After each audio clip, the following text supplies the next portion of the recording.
Bonjour à tous. Pour cette nouvelle vidéo ici, je vais travailler toujours sur une page.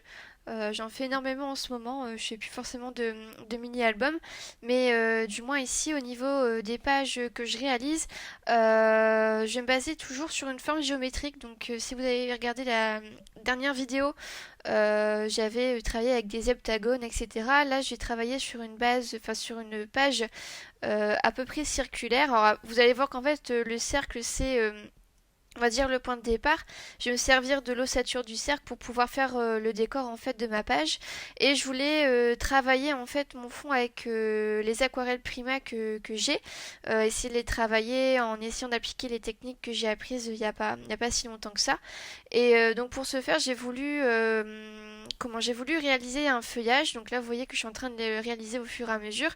Un feuillage avec, pardon, les aquarelles Prima. Donc ici, le nom de la palette que j'ai utilisée, c'est la palette terrain. Et j'ai fait trois nuances de vert. Donc un vert clair qui est le deuxième vert, je crois, de la palette. J'ai regardé son nom. Alors il y a juste deux verts où j'ai pas du tout fait de mélange. Alors le premier vert, le vert clair, c'était le Spanish Moss que j'ai utilisé. Ensuite le deuxième vert qui est un vert un peu plus moyen, c'est le troisième, donc c'est le Vine Leaf. Et enfin le dernier vert qui est un vert beaucoup plus sombre, pardon. Donc là j'ai fait divers mélanges. J'ai utilisé du Vine Leaf. J'ai utilisé le bleu de cette palette qui est le Blue Shadow. Et il me semble que j'ai dû utiliser le Willow Tree pour éclaircir un petit peu plus le mélange, je pense. Ou j'ai laissé comme ça. Je sais plus du tout. Donc voilà, j'ai utilisé ces trois nuances de vert là pour pouvoir réaliser la composition que vous voyez maintenant qui est terminée. Et pour pouvoir faire le feuillage, j'ai utilisé la palette complexion. Et j'ai utilisé, je crois, le marron burn. Beer, pardon. Le marron beer, pardon, pour pouvoir faire le marron. Donc du coup, alors avant de faire vraiment, alors là c'est la version finale, mais sachez j'ai quand même fait trois tentatives avant de réussir à faire cette mise en page là, puisque c'est la première fois pour moi où je faisais vraiment le décor de A à Z. Et donc pour pouvoir faire justement choisir les bonnes couleurs de feuillage et aussi justement trouver l'idée du feuillage, je me suis basée sur la photo que vous voyez sur la page.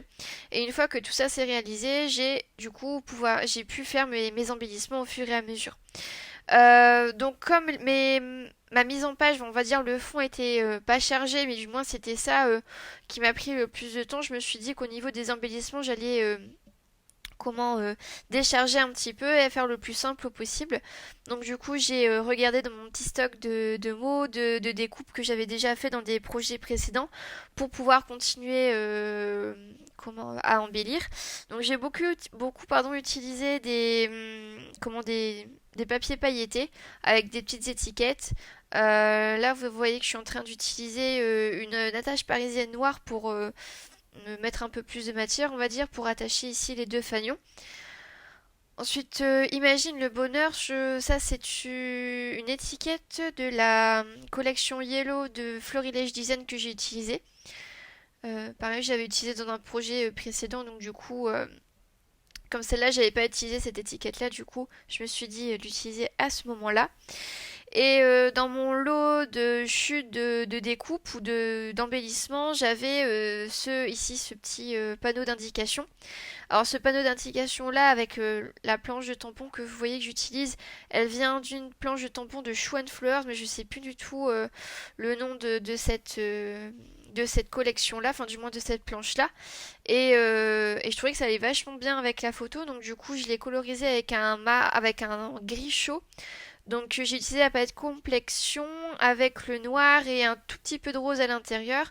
Et le gris était vraiment très dilué pour pouvoir apporter un petit peu, au lieu que ce soit du vert, j'apporte encore un peu de couleur avec les embellissements. Et pareil, là c'est toujours une planche de tampon de Shoe Flower sur le scrap. Et le titre c'est Le bonheur c'est par là. Et je trouvais que ça allait nickel avec la photo. Voilà, avec ça. Alors après, si on n'a pas, on peut très bien mélanger les planches de tampon entre elles. Là, Par exemple, avec le panneau d'indication, c'était une planche de tampon, on va dire, je crois que c'était un truc sur les paysages ou champêtre sur les balades à la campagne, etc. de Schweinfloer. Et le titre que j'ai mis sur le panneau, c'était un truc totalement différent. Donc on peut très bien mixer les tampons que vous avez pour pouvoir faire un titre et donner un petit peu de cachet à la page en fait. Donc voilà, alors pour cette page, c'était vraiment le travail autour des feuillages, etc. que j'ai accentué. Après, au niveau des embellissements, j'ai rien fait de particulier. J'ai peut-être juste fait quelques découpes, je pense. Je sais plus exactement. Donc, non, j'ai vraiment pris dans des stocks que j'avais déjà fait, avec des petits cœurs en... Là, vous voyez que je suis en train d'utiliser des cœurs en papier pailleté argenté toujours pour rappeler les petites couleurs argentées de tout à l'heure. Et comme j'ai l'habitude de faire, je vais faire maintenant. Donc là, mon travail touche à sa fin, entre guillemets. J'ai pris les mêmes couleurs de verre que j'ai pu faire tout à l'heure. Et, et ouais, et au niveau. Et j'ai aussi mis des gouttes des gouttes, pardon, de noir pour accentuer un petit peu le contraste au niveau de la photo. Je sèche tout au heat gun et une fois que tout ça c'est fini, je mets des dots liquides nouveaux et quand ça sèche, ça fait comme vraiment des dots, des ronds plastifiés en fait. Donc j'en ai mis des noirs et des blancs pour agrémenter un petit peu la décoration. Donc toujours en vitesse réelle comme d'habitude, je vous montre le résultat final.